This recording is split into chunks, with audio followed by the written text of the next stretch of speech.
بسم اللہ الرحمن الرحیم۔ ہدی للمتقین، یہ قرآن پاک ہدایت ہے پرہیزگاروں کے لیے۔ ہدن ہدایت ہے، اپنا معنی یہ ہے، لیکن اس کا ترجمہ ہم اس طرح کریں گے۔ ہدن راہ دکھانے والی کتاب ہے، راہ دکھانے والی کتاب ہے، للمتقین پرہیزگاروں کے لیے۔ پرہیزگاروں کے لیے یہ قرآن ہدایت ہے۔ ادھر یہ فرمایا دوسرے پارے کے اندر انشاءاللہ ایک آیت کے اندر یہ بات آئے گی، ہدی للناس، کہ پوری دنیا کے لوگوں کے لیے یہ قرآن ہدایت ہے۔ ہدایت کا معنی راہ دکھانے والا۔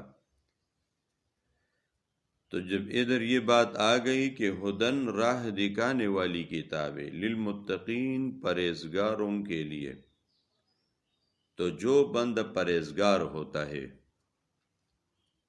پرہیزگار ہوتا ہے جو بندہ، وہ تو ویسے بھی سیدھی راہ پر ہوتا ہے، وہ تو ویسے بھی ہدایت پر ہوتا ہے۔ پھر کیوں اللہ تعالی یہ فرماتے ہیں کہ یہ قرآن پاک ہدایت ہے، یعنی راہ دکھانے والی ہے پرہیزگاروں کے لیے؟ پھر اللہ کیوں یہ فرماتے ہیں؟ مطلب یہ ہے کہ ایک بندے کے دل میں ایمان ہے، مسلمان ہے، تو پھر اس کو کس طرح یہ قرآن پاک راہ دکھائے گا، ہدایت بنے گا؟ یہ تو نہیں ہے، کیونکہ وہ تو پہلے سے مسلمان ہے۔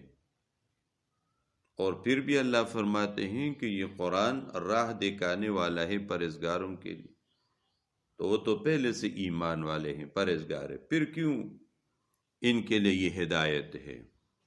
کس طرح راہ دکھائے گا؟ تو اس کا جواب یہ ہے کہ اس کا ایک معنی یہ ہے، جواب میں ایک معنی یہ ہے، ہدن یہ قرآن ہدایت ہے، راہ دکھانے والا ہے، للمتقین ان لوگوں کو جو اس قرآن کی ہدایت کی وجہ سے پرہیزگار بن گئے ہیں۔ پہلے پرہیزگار نہیں تھے، کافر تھے یا مسلمان تھے لیکن گناہگار تھے، تو یہ قرآن پاک ہدایت ہے ان لوگوں کے لیے جو لوگ قرآن کی ہدایت کی وجہ سے پرہیزگار بن گئے، پہلے پرہیزگار نہیں تھے۔ ایک معنی یہ ہے۔ دوسرا معنی یہ ہے ہدی للمتقین، ہدایت ہے، مطلب یہ ہے کہ قرآن کی ہدایت سے، قرآن کی ہدایت سے فائدہ لے رہے ہیں للمتقین پرہیزگار لوگ۔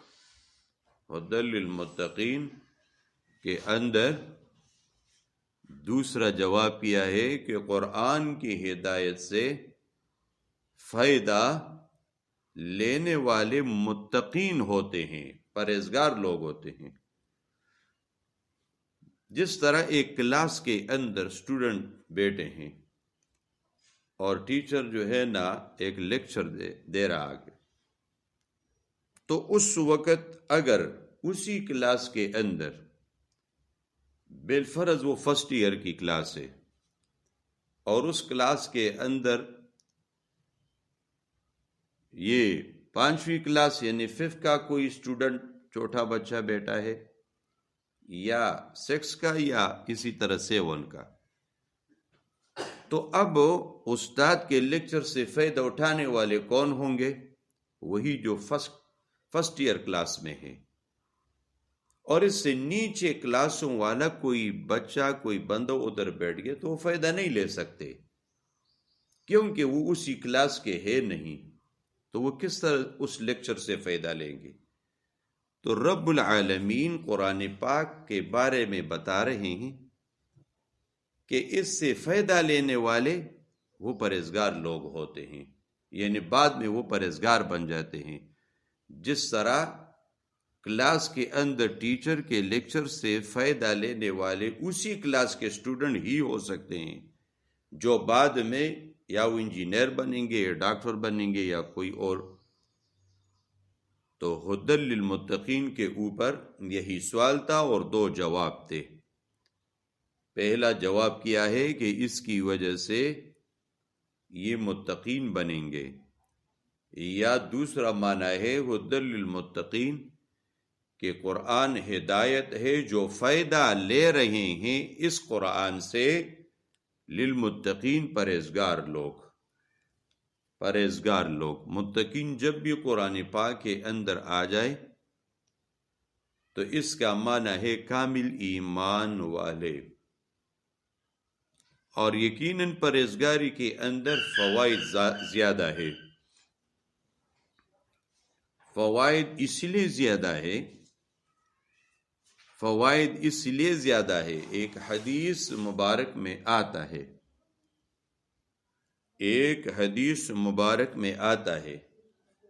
ایک بندہ 2 رکعت نفل نماز پڑھتا ہے اور وہ پرہیزگار ہے۔ پرہیزگار کا مطلب یہ ہے کہ احتیاط کرتا ہے اپنی زندگی گزارنے میں، قدم قدم پہ یہ سوچتا ہے کہ میرا رب مجھ سے ناراض نہ ہو جائے۔ تو احتیاط کرنے والا بندہ جب وہ 2 رکعت نفل نماز پڑھے تو اس بندے سے، جو بندہ احتیاط سے زندگی نہیں گزارتے، جب گناہ سامنے آتا ہے یہ کرتا ہے، نیک عمل سامنے آتا ہے یہ کرتا ہے، احتیاط تو نہیں ہوئی، گناہ کرتے وقت گناہ کا موقع مل جاتے گناہ کرتا ہے، نیکی کا موقع مل جاتے نیکی کرتا ہے۔ تو لہذا یہ بندہ اگر 500 رکعت نفل نماز پڑھے، جو بے احتیاطی زندگی گزار رہا ہے، تو وہ بندہ جو احتیاط کے ساتھ زندگی گزار رہا ہے، ان گناہوں سے اجتناب کرنے کی کوشش کرتا ہے، تو اس بندے کی 2 رکعت اور بے احتیاط زندگی گزارنے والے مسلمان کی 500 رکعتیں، اس سے بھی اللہ زیادہ ثواب اس کو دیتے ہیں۔ تو اسی لیے تقوی اور پرہیزگاری کے اندر فوائد زیادہ ہے۔ اب یہ پرہیزگاروں کی کچھ صفات ہوتی ہیں، مطلب یہ ہے کہ یہ معلوم ہو جاتا ہے کہ یہ پرہیزگار بن گیا، تو اب ہمیں کس طرح پتہ چلے گا کہ یہ پرہیزگار ہے؟ یہ تو ہمیں پتہ نہیں ہے۔ اللہ جل جلالہ فرماتے ہیں جس کے اندر یہ 5 صفات موجود ہے تو وہ پرہیزگار بنے گا۔ پہلی صفت الذین، یہ وہ لوگ ہیں، یہ پرہیزگار وہ لوگ ہیں، یؤمنون، جو ایمان رکھتے ہیں، بالغیب، بن دیکھی چیزوں پر، جو چیزیں نظروں سے غائب ہے ان کو بغیر کسی شک شبہ کے مانتے ہیں۔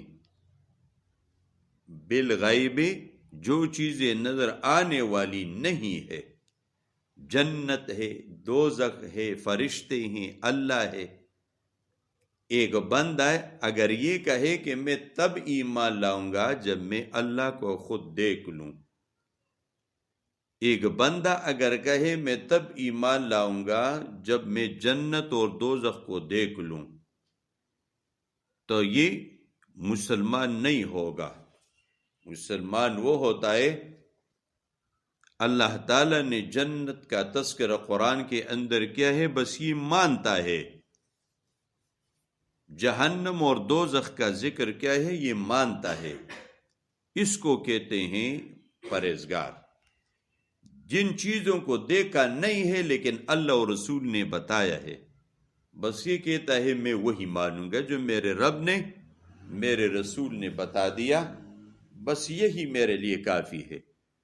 اور بعض لوگ کہتے تھے کہ نہیں، جب ہم دیکھ لیں تب ایمان لائیں گے، اسی لیے وہ کافر رہے۔ اور جو لوگ کہتے تھے کہ جس طرح رب نے فرمایا جنت دوزخ فرشتے سب کچھ ہیں، تو یہ بندہ کہتا ہے کہ میں سر بچشم قبول کرتا ہوں، یعنی میں اس کو مکمل طور پہ یہ ایمان ہے۔ حالانکہ دوزخ اور جنت کا کچھ نہ کچھ نقشہ، جس وقت ایک بندہ مر رہا ہوتا ہے، نزعہ کی حالت شروع ہے، اگر یہ بندہ اچھا ہے تو فرشتے اس کے لیے جنت سے ایک بہت بڑے پلیٹ اور تال میں خوبصورت چیزیں، خوشبودار چیزیں وہ لا کے اس کو دکھاتے ہیں، اور اس کی طرف جب یہ بندہ دیکھتا ہے تو کبھی مسکراہٹ کرتا ہے، کبھی ہنسنے لگتا ہے۔ مطلب یہ ہے کہ چہرے کے اوپر بشاشت ہوتی ہے، چہرے کے اوپر خوشی ہوتی ہے۔ تو اسی حالت میں وہ اسرائیل علیہ السلام اس کی روح کو قبض کرتے ہیں خوشی کے انداز میں۔ تو جنت کو تو اس نے اسی وقت دیکھا، جنت کی نعمتیں۔ ابھی کسی کو کیا پتہ ہے جنت کے اندر کیا چیزیں؟ نزعہ کے وقت جو ہے نا رب العالمین نیک بندے کو جو ہے نا ایسے فرشتے بھیجتے ہیں جن کے ہاتھوں میں جنت سے لائی ہوئی چیزیں ہوتی ہیں، خوشبودار، جو اس بندے کے پاس بیٹھے ہوئے لوگوں کو پتہ نہیں چلتا ہے۔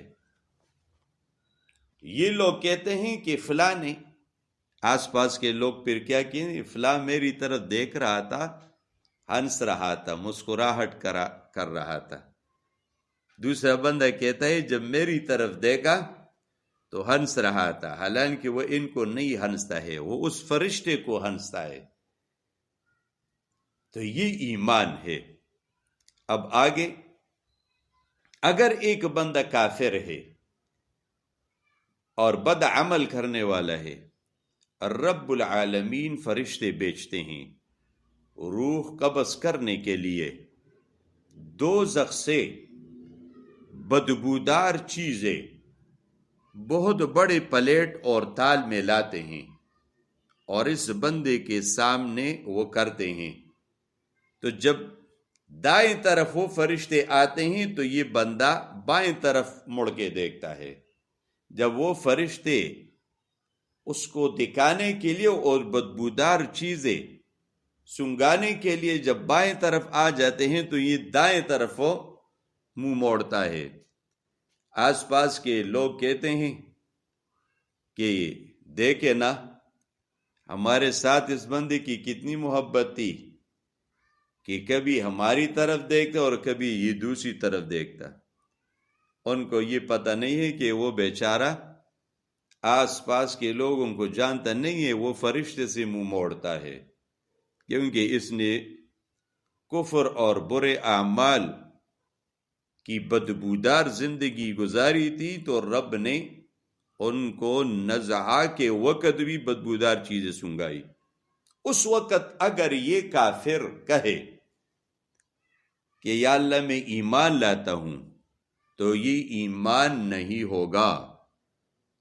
8ویں پارے کے اندر اس کی یہ تفصیل موجود ہے۔ اس کے ایمان معتبر نہیں ہے۔ کیوں نہیں ہے؟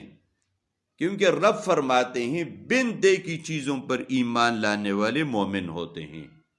یہ تو اس نے فرشتوں کے ہاتھوں میں بدبودار چیزیں دیکھی، جہنم کی طرف سے عذاب والا انداز دیکھا۔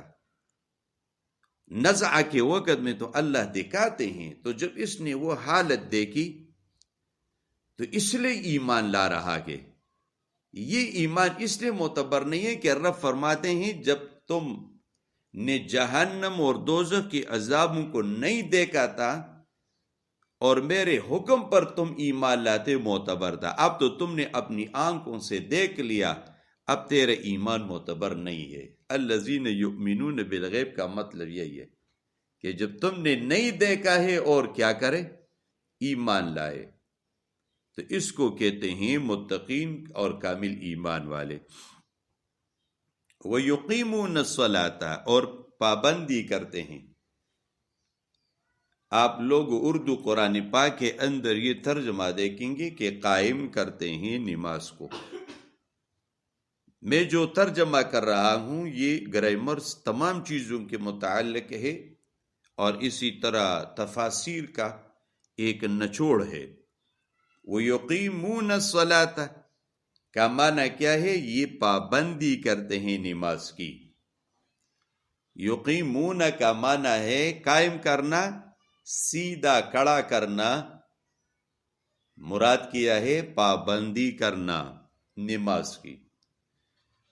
تو یہ بندہ صحیح مسلمان ہوتا ہے جو بندہ ایک نماز پڑھتا ہے، دو نماز نہیں پڑھتے، کبھی پڑھتا ہے کبھی نہیں پڑھتے، موڈ پر چلتا ہے۔ موڈ ہے تو سارا دن ساری رات جو ہے نا وہ نماز اور ذکر اذکار، اور جب موڈ نہیں ہے تو سارا دن سونا اور رات کو بھی سونا۔ یہ کامل ایمان والا نہیں ہوتا ہے۔ تو نماز کی پابندی کرنے والے یہ متقین ہے، یہ پرہیزگاروں کی صفت ہے۔ 5 وقت کی نمازیں پابندی کے ساتھ کرتے ہیں۔ جو بندہ ایک نماز قضا کر دے، یعنی بے وقت پڑھے لیکن بے وقت، جس طرح عصر کی نماز کسی نے مغرب کے ساتھ پڑھی تو 88 کروڑ سال، یہ نہیں ہے کہ 88 سال نہیں، 88 کروڑ سال یہ بندہ جہنم میں دوزخ میں رہے گا۔ ایک نماز کے بے وقت پڑھنے پر خود اندازہ لگائے کہ جب ایک بندہ نماز پڑھتا نہیں ہے تو وہ کتنے عرصے تک پھر رہے گا۔ تو اس لیے نماز کی پابندی کرنے والا یہ متقین ہے اور یہ اللہ کو محبوب ہیں۔ حدیث مبارک میں آتا ہے، نبی علیہ الصلوۃ فرماتے ہیں صبح کی اذان کے بعد فرشتے آتے ہیں اور آواز لگاتے ہیں، اللہ کے بندو اٹھو، تم لوگوں نے جو اپنے اوپر گناہوں کی وجہ سے دوزخ کا عذاب لازم کیا ہے تو اس کو بجھا دو۔ تو خوش قسمت لوگ ہوتے ہیں جو صبح کی نماز کے لیے اٹھتے ہیں، نماز پڑھتے ہیں۔ پھر ظہر کی نماز کے وقت فرشتے پھر یہ اعلان کرتے ہیں، اٹھو اے آدم علیہ السلام کی اولاد، اٹھو، تم نے جو اپنے اوپر جہنم اور دوزخ کا عذاب اپنے گناہوں کی وجہ سے مقرر کیا ہے، اس کو بجھا دو۔ خوش قسمت ہوتے ہیں جو ظہر کی نماز کے لیے اٹھتے ہیں اور ظہر کی نماز پڑھنے کے بعد رب العالمین اس کے خطاؤں کو معاف فرماتے ہیں۔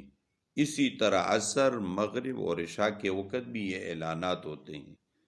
تو اس کو کہتے ہیں نماز کی پابندی کرنے والے وہ کامل ایمان والے ہوتے ہیں اور اسی طرح متقین اور پرہیزگار بن جاتے ہیں۔ بڑی تفصیل ہے، یہ مختصر سی میں نے کی۔ وَمِمَّا رَزَقْنَاهُمْ يُنْفِقُونَ، اور ان چیزوں سے جو ہم نے دی ہے ان کو۔ وَمِمَّا اس کا ترجمہ یہ ہے، اور بعض ان چیزوں سے، رزقناہم جو ہم نے ان کو دی ہے، ينفقون وہ خرچ کرتے ہیں۔ وَمِمَّا کے اندر اشارہ یہ ہے کہ رب العالمین یہ فرماتے ہیں نیک لوگوں پرہیزگاروں کی صفت میں یہ ہے کہ وہ بخیل نہیں ہوں گے، وہ بخیل نہیں ہوں گے۔ جو بخیل ہوتا ہے وہ پرہیزگار نہیں بن سکتا ہے، جو سخی ہوتا ہے وہ پرہیزگار بنے گا۔ تو اس لیے، اور اللہ یہ بھی فرماتے ہیں مما کے اندر اشارہ اللہ تعالیٰ یہ دیتے ہیں کہ یہ بھی ضروری نہیں ہے کہ آپ سارا کا سارا مال اللہ کی راہ میں خرچ کرے، نہیں، وَمِمَّا ان میں سے بعض خرچ کرے۔ یہ عربی قانون کے مطابق ترجمہ اس طرح، وَمِمَّا اور بعض ان سے، ان چیزوں سے جو ہم نے دی ہے۔ تو سارا مال خرچ کرنے کا حکم بھی اللہ نہیں دیتے، مراد کیا ہے؟ بعض چیزیں۔ ایک بندے کے پاس بالفرض 1,00,000 روپے ہیں، تو رب فرماتے ہیں اس سے خرچ کرو، زکوٰۃ دے دو۔ تو 1,00,000 کے پیچھے کتنی زکوٰۃ آتی ہے؟ 2,500۔ اب 2,500 اللہ کا حکم ہے یہ دے دو، اور ادھر 97,097,000 اور 500 یعنی 500، یہ کتنا ہو گیا؟ 97,500 یہ تیرے جیب میں رہ گئے، اور 2,500 روپے وہ تم نے خرچ کیے، زکوٰۃ میں دے دیے۔ تو کم خرچ کیا اور زیادہ تیرے جیب میں رہا، تم پھر بھی ناخوش ہو، تم پھر بھی اللہ کی راہ میں خرچ نہیں کرتے ہو۔ رب نے تو فرمایا کہ آپ اتنا اپنے جیب میں رکھے، اور اسی طرح جو ہے نا اتنا میرے نام پہ زکوٰۃ کی شکل میں دے دو۔ تم پھر بھی نہیں دیتے، اس کا مطلب یہ ہے کہ تم بخیل ہو، کنجوس ہو، تو تم پرہیزگار کہاں سے بن سکتے ہو؟ تو پرہیزگاروں کی صفات یہ ہے کہ بن دیکھی چیزوں پر ایمان لائے، نماز کی پابندی کرے، جو چیزیں اللہ کی طرف سے ملی ہیں تو ان میں سے کچھ خرچ کرے، تو اس سے بندے کامل ایمان والے بن جاتے ہیں، رب کے محبوب بن جاتے ہیں۔ تھوڑا سا ترجمہ ادھر میں نے یہ کیا، انشاءاللہ کوشش کرتے ہیں کہ ان 3 چیزوں پر مختصر سی وضاحت پھر ہو جائے، تاکہ یہ آیت مکمل طور پہ انشاءاللہ واضح ہو جائے گی۔ اللہم صلی علی سیدنا